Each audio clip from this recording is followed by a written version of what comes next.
네, 오늘 2021 대구 경북 그랜드 포럼을 위해서 함께해 주신 여러분께 진심으로 감사의 말씀을 드리겠습니다. 그럼 먼저 이번 그랜드 포럼의 시작을 알리는 주제 영상부터 만나보시겠습니다.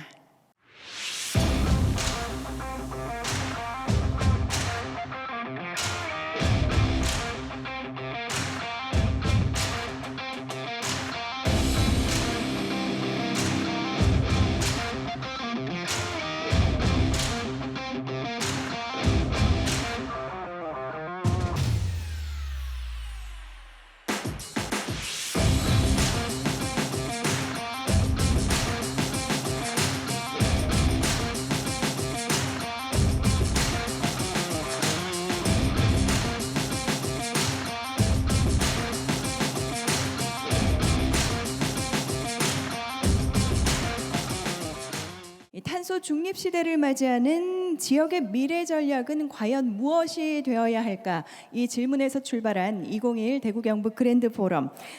이에 대한 보다 깊이 있는 논의와 또 대구 경북 시도민에게 지역의 미래상을 알리기 위해서 다양한 전문가들을 모시고 함께하게 되는데요. 오늘 세션은 고려대학교 식품자원경제학과 조용성 교수님께서 좌장으로 전체 토론을 맡아 주시겠는데요. 그럼 좌장이신 조용성 교수님의 인사 말씀으로 세션의 문을 열어보도록 하겠습니다. 따뜻한 박수로 맞이해 주십시오.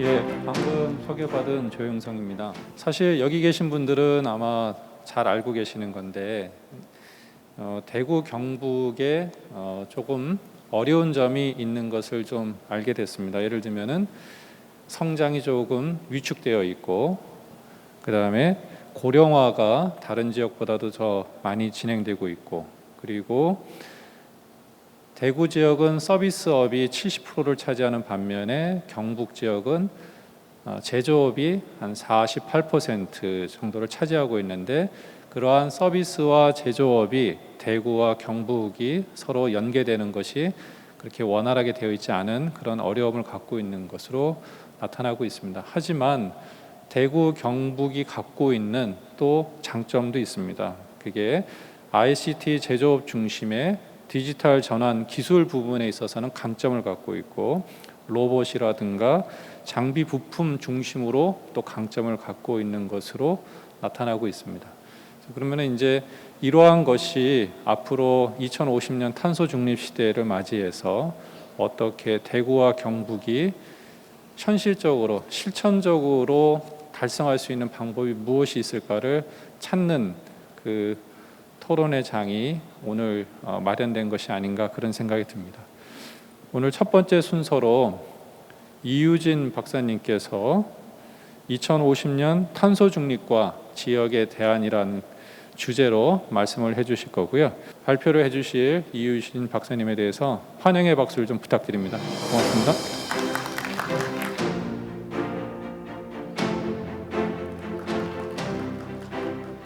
네, 여러분 초대해 주셔서 감사합니다. 2050 탄소 중립과 지역에 대한 우리는 2050년 탄소 중립이라는 엄청난 목표를 달성해야 하는 숙제를 안고 있습니다. 왜 우리가 탄소 중립을 해야 할까요? 바로 기후 위기에 대응하기 위해서입니다. 기후 위기 속에서 태어나다.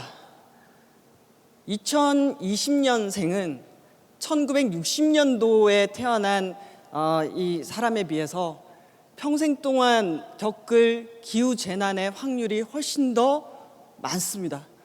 폭염은 6배 이상, 그리고 홍수, 가뭄, 흉작 모두 2배 이상 더 많은 경험을 하게 됩니다.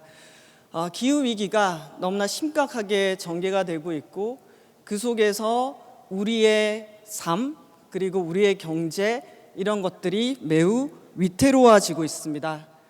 그래서 국제사회는 과학자들의 수많은 보고서와 연구를 통해서 지난 약 150여 년 동안 지구 평균 기온이 1.1도 가까이 올랐고, 그것이 바로 인간이 배출한 온실가스 때문이라는 것을 알게 됐습니다. 그런데 만약에 우리가 지금 속도대로 온실가스를 계속해서 배출하게 되면 그 지구 평균 기온 상승의 마지노선, 적어도 1.5도 이상 오르면 안 된다라고 하는 이 마지노선에 앞으로 2030년에서 40년 사이에 도달하게 됩니다. 우리에게 주어진 시간이 그닥 많이 남아있지 않다라는 거죠. 자, 지구온도가 계속 오르면 안 되잖아요. 그래서 1.5도 이하로 우리가 안정화하기로 마음을 먹었을 때 그때 우리가 무엇을 해야 할까요? 그때 우리가 해야 되는 것이 바로 탄소 중립입니다. 2050년까지 인간의 이런 활동으로 인해서 대기 중에 이산화탄소를 추가적으로 더 배출하지 않는 상태를 우리가 만들어야 되는데요. 그러면 저렇게 상승하고 있던 이산화탄소 배출량이 바닥까지 내려가야 합니다. 현재 이산화탄소 배출의 주요한 배출원은 바로 우리가 사용하는 에너지에 있습니다. 석유, 석탄, 가스와 같은 화석 에너지가 CO2로 배출이 되는데요.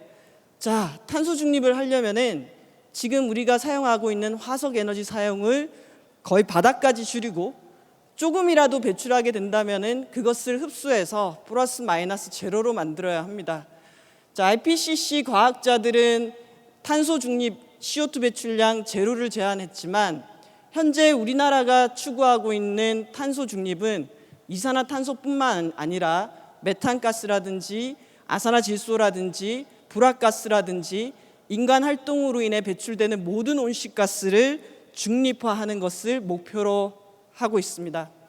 자, 그러면 탄소 중립이라는 이 엄청난 목표를 달성하기 위해서 지금 전 세계 130여 개가 넘는 국가가 탄소 중립을 선언을 했는데요. 유럽은 그린딜을 통해서 그 방향으로 가고자 합니다. 연구와 혁신을 통해서, 그리고 에너지의 전환, 산업의 전환, 건물과 수송 모든 분야에서 변하게 되는데요.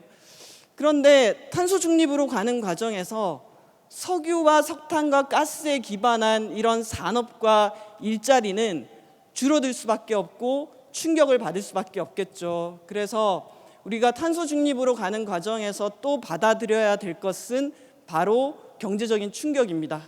일자리를 잃는 사람들이 있겠죠. 그래서 유럽의 그린딜에는 어느 누구도 소외되지 않게 정의롭게 전환한다. 전환하는 과정에서 일자리를 잃거나 지역 경제에 영향을 받게 되는 사람들을 위해서 대책을 수립한다라는 내용들을 담고 있습니다. 그리고 실제 이제 이러한 탄소 중립으로 가는 통상과 경제 체제는 본격적으로 시작됐습니다. 지난 7월 달에 유럽연합은 2030년까지 온실가스를 55%, 원래는 40% 줄이기로 했던 것을 55%로 끌어올리면서 구체적인 제도들을 마련하기 시작하는데요.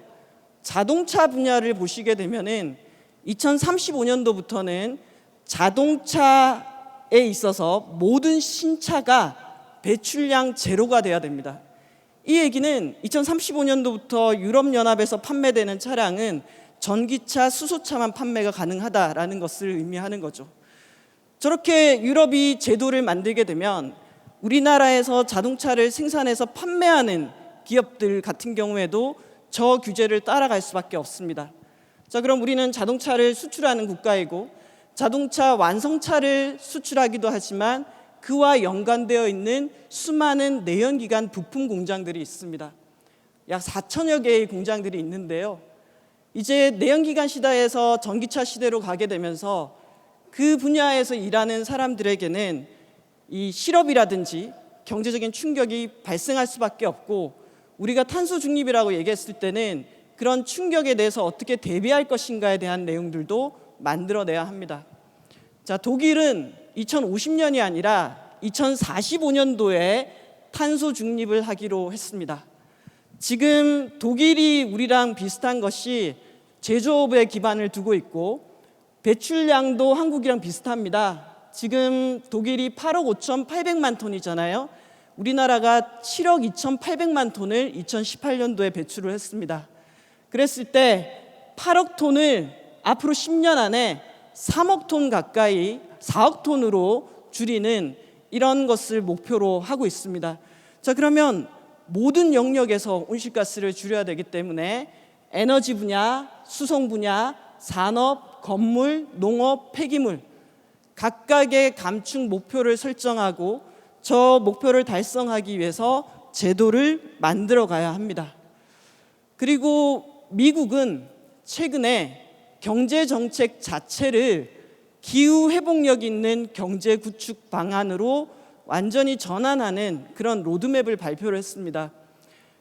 미국 경제에 있어서 국가의 재정, 그리고 연금제도, 그리고 국가가 구매하는 이 구매제도, 이런 모든 분야에서 기후위기 대응을 연결시킨다라는 것이 이 로드맵의 핵심이고요. 또 지금 미국 정부에서 논의되고 있는 인프라 예산 같은 경우에도 탄소 중립 사회로 가면서 이제 화석 에너지에 기반한 산업이 아니라 녹색 산업으로 바뀌기 위해서는 국가가 예산을 투입해서 인프라를 구축하고 재생가능 에너지와 관련한 설비를 늘리면서 또는 수송 체계의 전환이라든지 사람들의 일자리를 녹색으로 전환하는 데 있어서 국가 재정의 역할, 정책의 역할, 이런 것들을 강조하고 있습니다. 이렇게 세계가 계획을 세워서 탄소 중립 사회로 가고 있는데요. 앞으로 우리는 이 거대한 세계의 수레바퀴가 돌아가는 세계를 준비해야 합니다. 하나는 기후 위기입니다. 기상재난이 점점 더 빈번하게 발생할 것이기 때문에 이러한 기상재난은 항상 사회적 약자들에게 많은 영향을 미쳤습니다. 그러면 이런 기상재난에 대비해서 얼마만큼 안전한 인프라를 만들 것인가가 중요하고요. 두 번째로는 이번에 우리도 온실가스를 2030년까지 2018년 대비 40%를 줄이겠다라고 약속을 했습니다.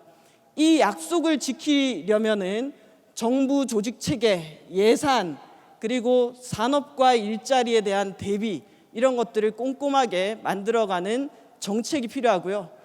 또 한 축으로는 산업과 에너지 전환, 기업들도 이렇게 변해가는 사회에 있어서 어떻게 기업 활동을 환경적으로 그리고 온실가스를 줄이면서 또는 아리백과 같은 100% 재생가능 에너지 전기를 통해서 물건을 생산하는 방식으로 전환할 것인가를 준비를 해야 합니다. 자, 이제 우리 이야기를 해보도록 하겠습니다. 한국의 온실가스 배출량은 1990년대부터 시작해서 지속적으로 증가해 왔습니다. 여러분, 저기 보이는 98년도, 99년도 줄어든 거 보이시나요? 저 때가 IMF 때 우리가 배출량이 줄어들었습니다.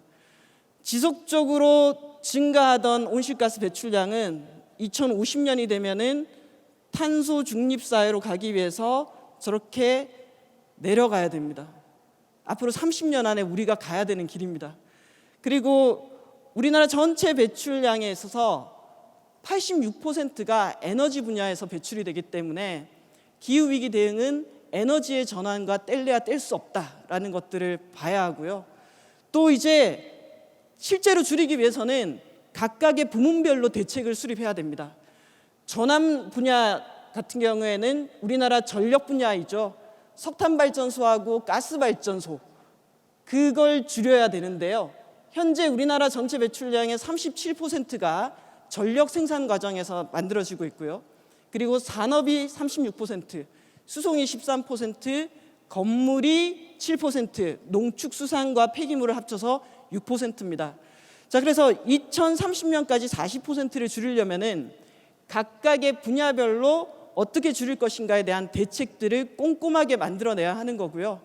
여러분, 또 이 0을 기준으로 해서 저 초록색 보이십니까? 저 초록색이 바로 우리나라의 산림이 CO2를 흡수하는 겁니다. 그러면 저 흡수량이 늘어나야 되겠죠. 숲을 가꾸고 지키는 것이 얼마나 중요한지를 보여주고 있습니다. 자, 2050년까지 쭉 갔을 때 저 초록색에 흡수할 수 있는 만큼, 거기 플러스해서 CCUS 기술이 들어간다면은 나무가 흡수하거나 CCUS가 가능한 만큼만 우리가 배출을 할 수 있어야 됩니다. 그게 탄소 중립이죠. 우리가 얼마나 많은 노력을 해야 하는지를 보여주는 장면이라고 할 수가 있습니다. 그래서 우리는 2050년의 탄소 중립 사회에 대해서 그림을 그려가고 있습니다. 최근 탄소중립위원회에서는 2050년 탄소중립 사회를 만들기 위한 시나리오 A안과 B안을 발표를 했는데요. 보시면은 2050년도에 우리나라의 인구, 그리고 경제 성장률, 제조업의 비중, 이런 것들을 토대로 우리가 필요로 하는 에너지 수요를 전망하고 그 수요에 따라서 이렇게 앞으로 각각의 분야별로 탄소 중립을 하기 위해서 어떤 노력을 할 수 있는지에 대해서 시나리오를 가지고 접근하고 있습니다. 여러분, 시나리오 A안을 보시면은 전환 부분의 배출량이 0입니다. 2050년도에 전환 부분의 배출량이 0이라는 것은 우리나라에 있는 석탄 발전소나 가스 발전소가 30년 안에 모두 멈춘다라는 것을 의미합니다. 시나리오 B안에서는 전환 부분이 지금 남아 있습니다. 저것은 가스 발전소가 일부 남아 있는 거고요. 그리고 수송 분야에서도 차이가 나는데, 저 수송 분야에서는 이 전기차, 수소차 비중에 따라서 차이가 납니다. 수소 같은 경우에는 우리가 그린 수소만 쓸 거냐 아니면 부생 수소를 쓸 것이냐에 따라서 일부 차이가 나는데요. 그 세 가지 영역을 제외하고는 각각의 영역마다 모두 배출량을 엄청나게 줄여서 탄소 중립 사회로 가겠다라는 계획들을 이렇게 보여주고 있습니다. 사실 탄소 중립 사회보다 훨씬 더 가까이 있는 건 여러분 2030년까지의 목표입니다. 2030년이면 이제 8년, 9년, 10년도 안 남은 시간 안에 우리가 가야 할 길이기도 하죠. 자, 그랬을 때 2018년 기준으로 우리는 7억 2,700만 톤을 배출하고 있는데요. 2030년에는 저 배출량이 4억 3,600만 톤 정도로 줄어들어야 합니다. 40%를 줄여야 되는 거거든요. 그러면 저 과정에서 어떤 변화가 있을까를 보게 되면은 크게 전환 분야, 발전 분야죠. 전기를 생산할 때 지금 2억 6,900만 톤이 1억 4,900만 톤 수준으로 줄어듭니다. 얼마가 줄어듭니까? 44.4%가 줄어듭니다. 저렇게 전환 분야에서 줄이기 위해서는 현재 우리나라의 전력 생산에서 석탄 발전이 차지하는 비중이 40%인데요. 이걸 20%, 즉 절반 가까이로 줄여야 되고요. 현재 우리나라 전체 전력 생산에서 신재생 에너지, 재생 에너지가 차지하는 비중이 6%인데요. 이걸 5배를 높여서 30%로 만들어야지 44.4%를 줄일 수가 있습니다. 사실 그동안 우리나라의 재생 가능 에너지 비중은 너무 낮았습니다. 현재 6%인데요. OECD 거의 끝자락에 있습니다. 어떻게 보면 지금 이미 독일이 45%라든지 또 일본도 20%가 넘었고요. 이미 다른 나라들은 현재 달성하고 있는 재생 가능 에너지 목표를 한국은 앞으로 10년 동안 열심히 따라잡아서 이제 2030년에야 30%를 가는 것을 지금 목표로 하고 있습니다.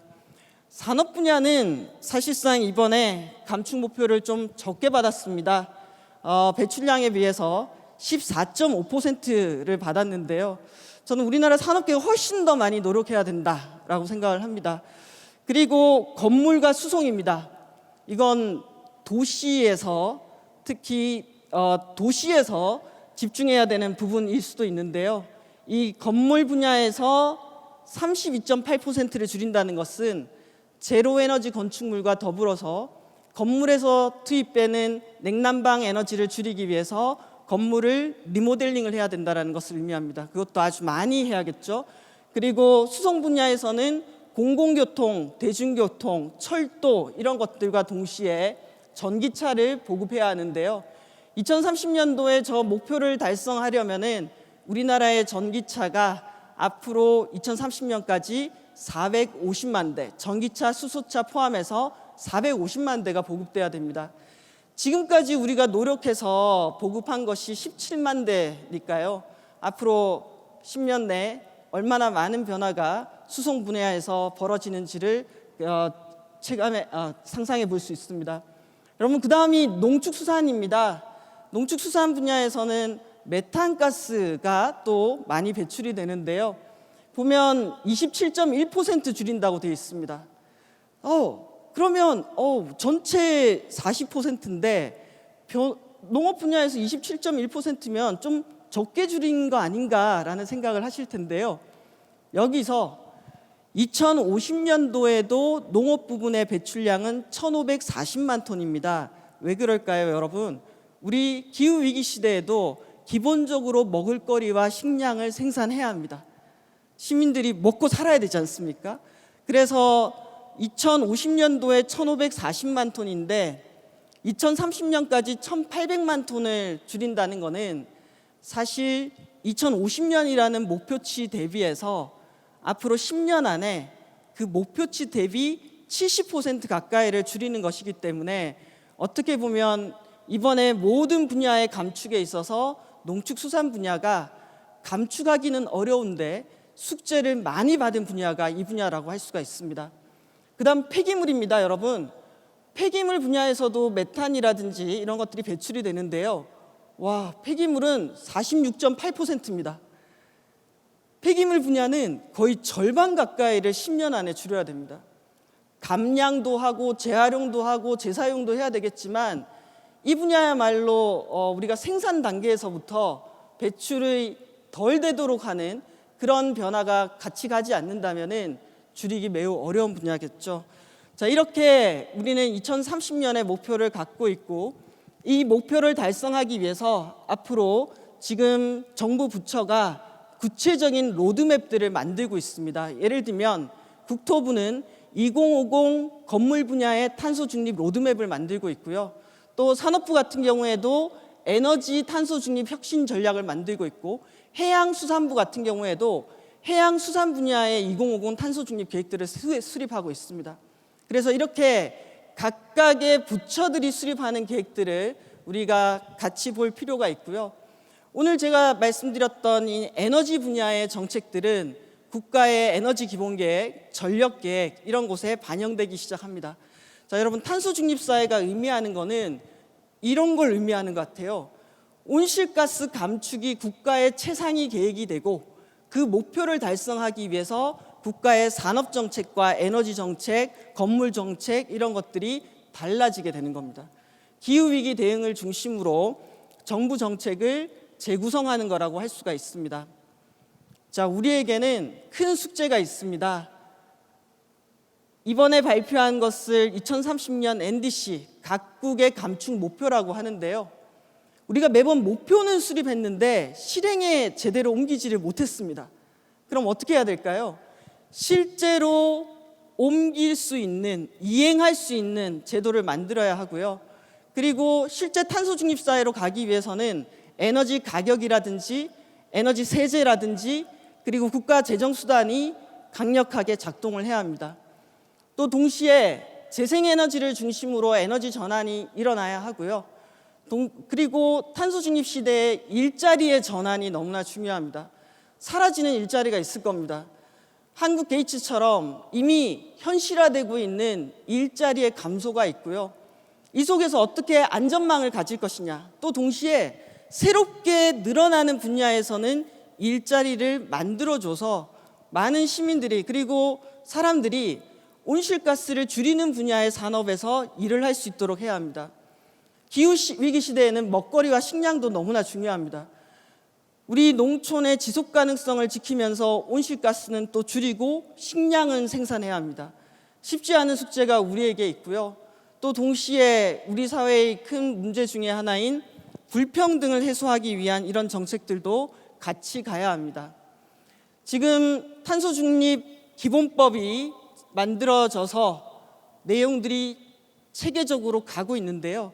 자, 이걸 우리 대구 경북에서는 어떻게 할 것이냐라고 했을 때 이행 체계를 보시면은 탄소 중립 녹색 성장 기본 계획을 수립하도록 되어 있고 국가, 시도, 시군구라고 표시되어 있습니다. 그리고 국가적인 전략으로 온실가스를 얼마만큼 줄이겠다라는 목표가 있고 그 목표를 달성하기 위해서 계획을 수립하는데 그 계획이 정부의 계획이기도 하고 또 동시에 대구광역시와 경상북도의 계획이고, 그 대구광역시와 경상북도에 있는 수많은 시군구도 이 목표를 실행에 옮기기 위한 계획을 수립해야 된다라는 것을 보여주고 있습니다. 그래서 이제 우리는 이 목표를 달성하기 위한 이행 기반 체계를 만들어야 하는데요. 시도 시군구가 탄소 중립 녹색 성장 기본 계획을 수립해야 합니다. 그리고 그 계획에 따라서 위원회가 만들어져야 되고요. 여기서 또 중요한 것은 이렇게 작성한 계획을 매년 보고서를 만들어서 얼마만큼 줄였는지, 어디서 줄였는지, 왜 못 줄였는지 이런 것들을 이행 점검하는 체계를 갖게 됩니다. 그래서 시도지사는 시도 계획의 추진 상황과 주요 성과에 대한 검토 보고서를 작성하고 제출하도록 되어 있고요.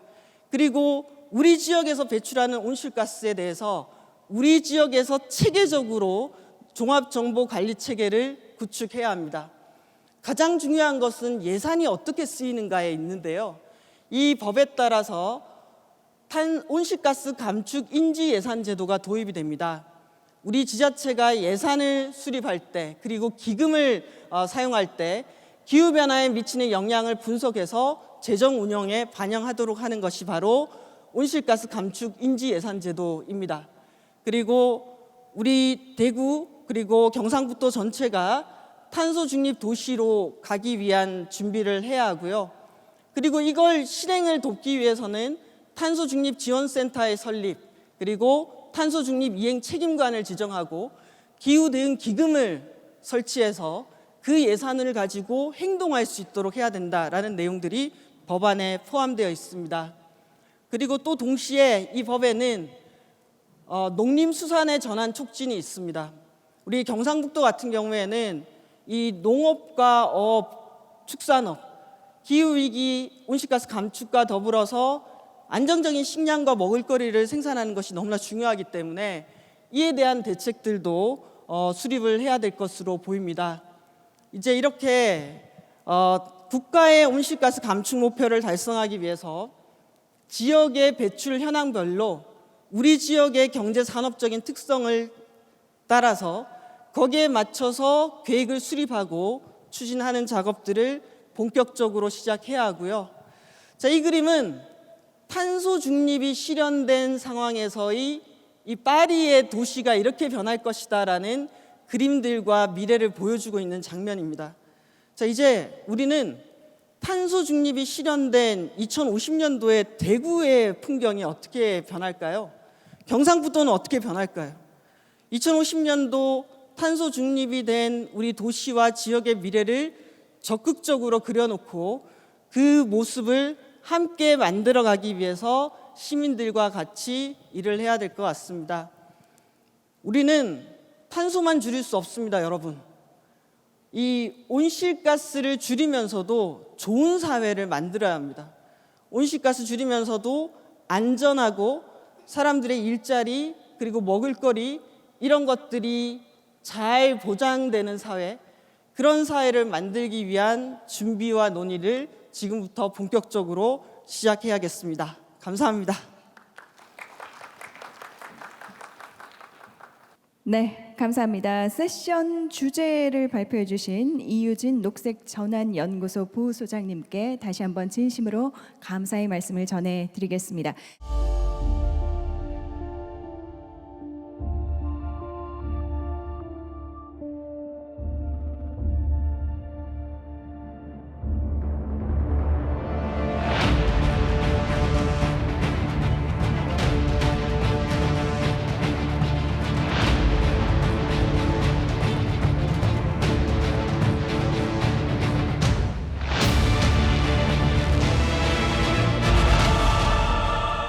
네, 기후 위기 이젠 더 이상 먼 미래거나 어느 누군가만의 문제는 아니라는 것을 알기에 이 탄소 중립과 지구 환경을 위한 우리의 노력 또한 이제 더 이상 선택이 아닌 필수가 됐습니다. 더 이상 이 문제에 대해서는 미룰 수도 물러날 수도 없기 때문에 이번 대구 경북 그랜드 포럼의 주제를 탄소 중립 시대 대구 경북의 길을 묻다로 정하고 전문가들과 시도민 여러분의 논의를 이어갈 시간을 마련을 했습니다.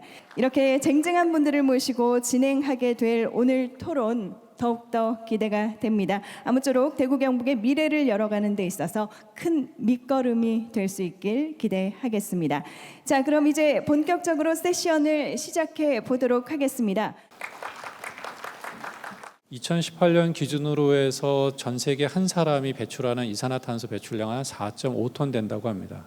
거기에 비해서 우리나라는 약 2.7배가 많은 12톤을 배출하고 있습니다. 굉장히 많이 배출하고 있죠. 그래서 탄소 중립으로 가기 위해서는 2050년까지 전 세계 1인당 한 최소 2톤 이하로 낮춰야 된답니다. 그러니까 우리는 6분의 1 수준으로 개인이 낮춰줘야 되거든요. 어떻게 우리 삶 속에서 이산화탄소 배출량을 낮출 것인가에 대한 고민을 좀 해봐야 될 것 같습니다. 그래서 아까 시민분들이 궁금해하시는 질문들 관련해서 세 분께 한번 좀 여쭤보겠습니다. 먼저 이유진 박사님께 좀 여쭤보고 싶은 것은 요즘에 이제 코로나 때문에 이제 실업자가 늘어나고 자영업 위기 시대라고 하는데 이 탄소 중립은 너무나 좀 동떨어진 얘기 아닙니까? 과연 탄소 중립 시대가 시민들의 삶을 어떻게 변화시킬 것인지 궁금하다는 질문이 있었습니다. 간단한 답변 좀 부탁드립니다. 네, 저희가 탄소 중립 사회를 만들려고 하는 것은 너무나 심각해지는 기후 위기에 대응하기 위해서이고, 아까 보셨듯이 이제 기업들도 물건을 생산할 때 온실가스를 줄이기 위한 노력을 해야 합니다. 그 아리백이라고 해서 100% 재생 가능 에너지 전기로 물건을 만들어서 판매하거나 이런 제도 변화가 일어나고 있는데요. 자, 이 얘기는 이제 시민들께서도 우리 지역의 온실가스 배출량이 얼마가 되고 있지? 그리고 이거 줄어들고 있나? 늘어나고 있나? 이런 것들에 대한 정보를 더 많이 얻는다라는 거고요. 슈퍼에 가게 되면은 그 물건을 만들 때 CO2가 얼마만큼 배출이 됐는지 라벨링을 보고 또 선택하게도 됩니다. 그리고 도시의 풍경은 또 어떻게 바뀔까요? 아마 태양광이라든지 지역 곳곳에 재생 가능 에너지가 들어서서 그 지역에서 필요한 전기를 그 지역에서 생산해서 쓰는 방식으로 변하게 될 거고요. 또 건물도 단열이라든지 그 지붕 위에 태양광 이런 것들을 올려서 건물에서 필요한 에너지 소비량을 줄이는 방향으로 바뀌게 될 겁니다. 그리고 우리가 이동을 할 때도 공공교통을 이용하거나 자전거가 매우 중요한 이동 수단이 되기도 하고요. 도시를 계획하거나 도시 정책을 할 때도 어떻게 하면 온실가스를 줄일 것인가에 대해서 고민하게 될 것 같아요. 그리고 점점 주유소가 전기차 충전기로 바뀌게 되겠죠. 우리가 먹는 것도 사실 우리가 많은 먹을거리를 생산하지만 쓰레기로 버려지는 것들이 너무 많습니다. 유통기간이라든지 이런 것들 때문에. 그래서 적정하게 생산하고 또 적정하게 먹는 방식 또는 육식을 줄이고 채식으로 전환하는 식단의 변화 이런 것들도 있을 겁니다. 이렇게 우리를 둘러싼 모든 것들이 온실가스를 줄이는 방향으로 가게 되면은 당장 사람들의 일자리도 또 변하지 않겠습니까? 일자리도 방금 얘기했던 이런 분야들이 잘 굴러갈 수 있도록 하는 분야에서는 일자리가 만들어질 거고, 또 온실가스 많이 배출하는 분야에서는 일자리가 줄어들기 때문에 그 충격에 대한 대비도 필요할 겁니다. 또 교육도 바뀌겠죠. 이런 변화하는 세상을 살아갈 수 있도록 청소년들이나 청년들을 위한 교육체계 이런 것들도 바뀌게 될 것 같습니다. 모든 것이 바뀌는 것이 탄소 중립으로 가는 길이 아닐까라는 생각이 듭니다. 네. 고맙습니다. 자, 그럼 이어서 남강영 박사님께는 이미 이유진 박사님께서 어느 정도 시민들이 해야 할 일을 좀 얘기해 주셨는데 좀 추가로 좀 더 보충 좀 말씀 부탁드립니다. 예, 우리 시민들이 실천해야 될 여러 가지 사항들을 이제 이현진 박사님께서 말씀을 하셨는데 우리 시민들이 벌써 말씀하신 대로 이 가정 내에서 절전을 하거나 또는 또 절수를 하거나 또 에너지 효율이 높은 제품들을 쓰는 이런 부분에 대해서 많이 실천하시는 것으로 알고 있습니다. 뭐랄까요? 친환경 제품을 쓰려고 하더라도 또 이제 우리가 이 탄소 중립에 맞는 어떤 여러 가지 절수를 하려고 하더라도 거기에 잘 이렇게 할 수 없도록 되어 있는 여러 가지 주택이라든지 또는 교통이나 이런 부분이 있습니다. 거기에 맞도록 또 우리가 이 시도에서나 이렇게 좀 그런 부분을 좀 살펴가지고 될 수 있도록 해줄 수 있었으면 좋겠고, 여러 가지 뭐 이동 장치가 자전거 말고도 요즘은 이제 그 전기로 이용해가지고 하는 킥보드라든가 뭐 이 새로운 이제 이 여러 가지 이동 수단들이 많이 생겼습니다. 그런 부분도 불편하지 않도록 이렇게 우리가 많이 좀 이렇게 그 시스템을 바꿔주는 이런 부분이 우리가 이제 시민사회하고 공공이 같이 협력을 하는 그런 환경을 바꿔줘야 되고, 좀 같이 녹여 나가는 부분으로 이렇게 더 노력한다면은 점점 우리가 지금까지보다는 더 확산이 되고 또 우리 이 시민 사회에서 이렇게 더 녹여 들어갈 수 있지 않을까라는 생각을 가지게 됩니다. 네. 고맙습니다. 여러분들께서 아마 독일에서 자동차 만드는 그 회사 중에서 BMW라고 많이 들어보셨지 않습니까? 근데 두 분이 말씀하신 거를 BMW로 축약해서 하는 우스갯소리가 있습니다. B는 자전거 바이스크, M 우리가 대구에도 보니까 지하철 3호선까지 있던데 메트로 지하철 타시고, 그 다음에 마지막으로 W는 워킹, 우리의 힘으로 걷는 거죠. 가까운 거리는 걸어 다니건. 그래서 사실 우리가 생각하고 허기에 따라서는 BMW라고 하는 차 하나는 우리가 충분히 얼마든지 가져갈 수 있다라는 것을 한번 좀 말씀드리면서, 탄소 중립 오늘 주제어로 탄소 중립을 얘기하고 있는데, 탄소 중립이 정말 어떤 의미로 우리가 생각해 봐야 되는지 간단하게 이유진 박사님께서 좀 쉽게 설명 좀 부탁드립니다. 네, 탄소 중립은 그 IPCC 과학자들이 우리 지구 평균 기온이 1.5도 이상 오르지 않도록 인간의 활동으로는 더 이상 대기 중에 이산화탄소가 추가로 배출되지 않도록 하는 것을 탄소 중립이라고 얘기합니다. 그러려면은 배출량을 최대로 줄이기 위해서는 이제 화석 에너지를 쓰지 않는 사회를 만들어야 되고요. 그럼에도 불구하고 조금이라도 이제 이산화탄소가 배출이 되면은 그걸 숲이 흡수를 한다든지 탄소 포집 저장 기술을 이용해서 상쇄를 해서 플러스 마이너스 제로 상태로 만드는 것을 탄소 중립이라고 합니다. 한국은 탄소 중립이라고 이산화탄소만 얘기하는 게 아니라 우리가 대기 중에 배출하고 있는 온실가스를 모두 중립화하는 것을 목표로 하는 탄소 중립을 지금 추진하고 있습니다.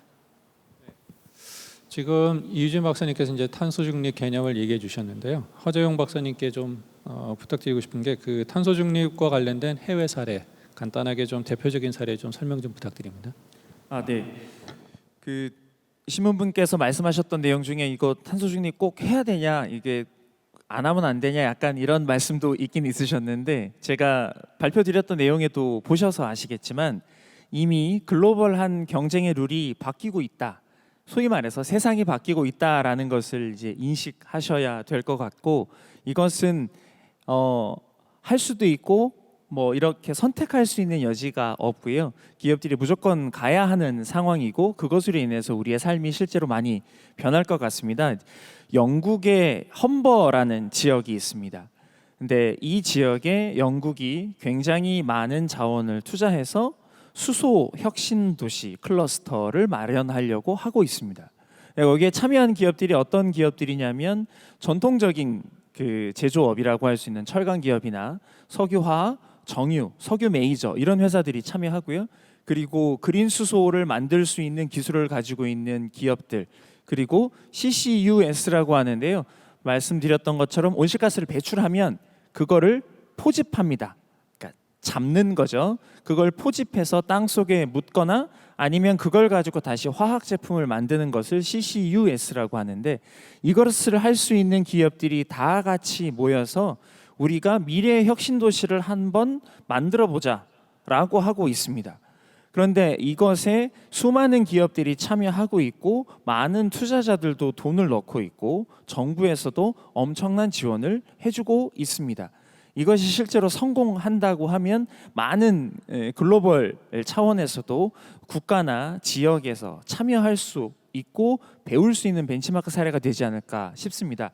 여러분 아시는 것처럼 이제 기사 검색해 보시면 알겠지만 우리나라에서도 화성시 그리고 인천 그리고 울산, 충남 이런 도시에서도 앞으로 우리 도시가 수소 산업을 주도하는 도시가 되었으면 좋겠다라는 것을 선언을 하고 소위 말해서 앞서 나가려고 준비를 하고 있습니다. 근데 이제 제가 말씀드리고 약간 제안드리고 싶은 것은 아시는 것처럼 포스코에서 수소가 상당히 많이 필요하고 실제로 370만 톤이 필요한 수소보다 더 많은 500만 톤의 수소를 앞으로 2050년에 가져오려고 합니다. 해외에서 생산을 하던 국내에서 생산을 하던 이것을 가지고 포항이나 광양 지역에서는 훨씬 더 많은 수소 클러스터를 만들 수 있는 기반이 마련되지 않을까라는 생각을 하고요. 현재 대구 경북 지역에 가지고 있었던 여러 가지 산업 체계가 앞으로 탄소 중립 시대에는 근본적으로 변화하게 될 것인데 그것과 관련해서 앞으로 대구 경북 지역이 어떤 방향으로 변해 나갈 것인가에 대한 산업 전략, 미래 방향을 세우실 때 대구 경북이 가지고 있는 혁신적인 DNA에다가 대구 경북이 이미 보유하고 있는 여러 가지 기업체들의 여러 혁신 역량을 함께 합칠 수 있다면 미래에 대구 경북이 수소 산업을 선도한다거나 미래 산업을 선도할 수 있는 지역이 될 수 있지 않을까라는 기대를 해보게 되고 거기에 포스코도 열심히 도움을 드리고 노력하겠다라는 말씀을 드리겠습니다. 네, 고맙습니다. 마지막으로 그 시민 질문 중에서 하나만 마지막 하고 마무리하도록 하겠습니다.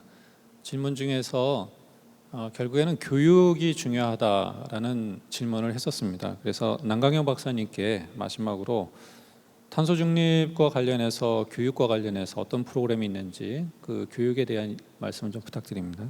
네, 우리 자라나는 이제 세대들이 결국은 이제 앞으로 2050년에 주역이 되고 우리 지역 사회의 주류가 될 때 이제 앞서서 말씀드렸던 이런 기술이라든지 이런 사회가 되는 것은 우선 기본적으로 교육이 되어야 되는데 이런 부분에 대해서 우리 국가가 이제 그 환경 교육을 통해서 이게 이 탄소 중립에 대한 필요성과 또 어떻게 생활해야 되고 또 관련 여러 가지 이 앞서서 우리 논의했던 이런 부분의 교육이 필요한 부분을 일부 하고 있지만 그런 부분을 제대로 이렇게 교육할 수 있도록 하는 시간의 안배라든가 또는 이제 이 그런 부분에 대한 어떤 효과적인 교육 장소를 하는데 아직까지 한계가 있습니다. 그래서 그런 부분에 대해서 확충을 하기 위한 계획은 세우고 있는 것이고요. 그래서 그런 교육을 학생들한테 뭔가 입체감 있는 제대로 된 교육을 할 수 있는 공간이 마련이 된다면 거기에 맞춰서 또한 이제 그 효율적인 이제 교육도 효과적인 교육을 위한 여러 가지 교육 내용 우리가 컨텐츠라고 하는데 이런 부분에 대해서도 우리 지역에 맞는 여러 가지 이런 내용들을 담을 수 있는 오늘 같이 이렇게 또 그랜드 포럼에서 하고 있는 이런 좋은 내용들을 담아서 교육할 수 있는 이런 교재들이 아직까지는 없습니다. 우리 지역에 맞춰서. 그래서 빨리 이런 부분을 만들어야 되고 또 더해서 그런 부분을 잘 강의할 수 있는 또 우수한 강사들도 또 이렇게 선발이 되어야 되는데 그런 부분은 아직까지 우리가 좀 부족한 면이 있습니다. 우선은 이제 입시 위주의 교육 부분이 있기 때문에 결국은 우리가 이렇게 보았을 때 2050년까지 우리 가야 될 부분 또 우리가 빨리 선도해서 할 수 있는 우리 좋은 길들이 있는 부분이 오히려 이런 부분이 우리가 입시 시스템에서도 이런 부분을 좀 빨리 넣어서 학생들이 이 지금의 환경에서 빨리 이런 우리 탄소 중립의 시대에 가는 이런 교육 제도하고 맞춰 가지고 할 수 있도록 하는 부분이 좀 있어야 될 것 같고, 그런 부분에 대해서 우리 지방 정부도 좀 발빠르게 움직이고 있다는 말씀을 드리겠습니다. 네. 고맙습니다. 올 5월에 국제 에너지 기구라고 하는 곳이 있습니다. 거기에서 제일 처음으로 2050년 탄소 중립을 달성하기 위한 로드맵을 발표한 내용이 있습니다. 근데 그 안에 우리가 2050년 탄소 중립을 성취하기 위해서 여러 가지 정책 수단들이 있는데, 그 수단들의 약 55%는 직접적으로 간접적으로 일반 시민들의 참여가 필요하다라고 이야기하고 있습니다. 뭐 예를 들면은 아까도 앞에서 많은 분들이 얘기해 주신 것처럼 우리의 일상생활에서 식생활 개선서부터 시작해서 우리가 자전거를 탄다든가 전기차를 선택한다든가 또는 냉난방 온도를 조절한다든가 하는 여러 가지 실천적인 작지만 그러한 것들이 모여서 2050년 탄소 중립을 달성할 수 있다고 그랬고요. 또 김종남 에너지기술연구원 원장님께서 얘기하신 게 경북 지역에는 풍력 자원이 잠재적으로 크다라고 했습니다. 그런데 그것을 하기 위해서는 주민 수용성을 극복해야 된다라는 말씀도 해주셨습니다. 그래서 그러한 잠재성이 있는 것을 어떻게 실제적으로 끌어올릴 것인가에 대한 고민을 같이 해야 하는 그런 시점이라는 생각이 듭니다. 그리고 저는 대구, 경북은 잠재력이 있다는 생각을 갖고 있습니다. 잘 아시는 것처럼 1907년 우리가 어려운 시기 때 국채 보상 운동이라고 하는 풀뿌리 운동이 시작된 곳이 바로 여기 대구입니다. 그 당시에 제가 알기로는 모든 분들이 참여를 해서 담배 값을 3개월치 줄여서 국가가 갖고 있는 채무를 갚아 나가자라고 하는 부채, 그러니까 국가 채무를 갚아 나가는 그러한 운동이 바로 시작된 곳이 바로 대구 경북입니다. 저는 2050년 탄소 중립이라고 하는 굉장히 어려운 이러한 그 목표가 있지만 이러한 목표를 이 대구 경북을 중심으로 해서 잘 달성해 나갈 수 있기를 기대하면서 오늘 이 대구 경북 그랜드 포럼을 마무리하도록 하겠습니다. 경청해 주신 많은 분들께 감사합니다. 네, 고맙습니다. 이상으로 2021 대구 경북 그랜드 포럼을 마치겠습니다. 함께해 주신 여러분 고맙습니다.